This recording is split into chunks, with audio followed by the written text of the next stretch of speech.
Je l'ai adoré tout de suite. On l'attendait d'abord beaucoup. On ne savait pas, bien sûr, c'était un garçon ou une fille à l'époque. Il était très beau. Laurette est l'une des premières grandes admiratrices de Michel Delpech. Elle a 16 ans quand il vient au monde et sent tout de suite chez ce petit garçon une sensibilité artistique. Très jeune, il nous faisait déjà du cinéma, il nous faisait mettre les chaises du café en rang, et puis il se mettait devant et il chantait, quoi. Il chantait Luis Mariano à l'époque, Papa Noël, le Tino Rossi, il chantait par goût et il chantait déjà très bien. Et sa mère, un jour, elle me dit, Michel a écrit une chanson, il avait tout juste 20 ans, hein.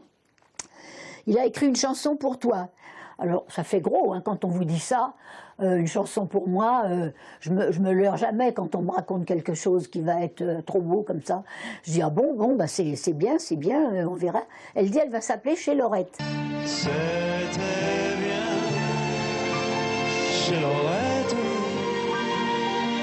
quand on faisait la fête, elle venait vers nous, Laurette. Elle est très belle déjà de musique et de... Quand je l'ai écoutée, là, j'y ai cru. Dominique est sa cousine germaine. De Michel, elle garde de précieux souvenirs d'enfance. Mais ce qui l'a marqué, c'est la foi que l'homme avait en sa destinée. Il était serein, il était content, il savait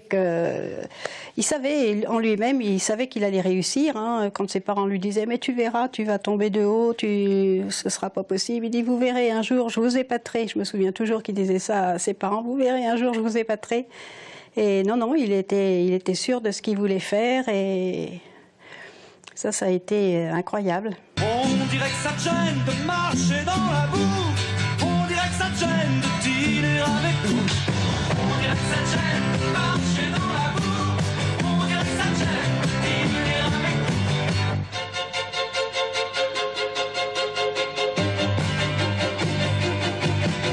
Et chaque fois que je m'arrête dans le Loir-et-Cher, il me laisse plus partir de chez eux. Évidemment, il a fait le Loir-et-Cher, il est beaucoup venu dans le Loir-et-Cher, ici d'ailleurs dans cette maison où il venait avec des photographes, d'autres artistes et il faisait des photos à cheval, en vélo, promenade dans la campagne. Ces dernières années, Michel Delpech ne se rendait plus en Loir-et-Cher. Mais dans ce village comme ailleurs, personne ne l'a oublié.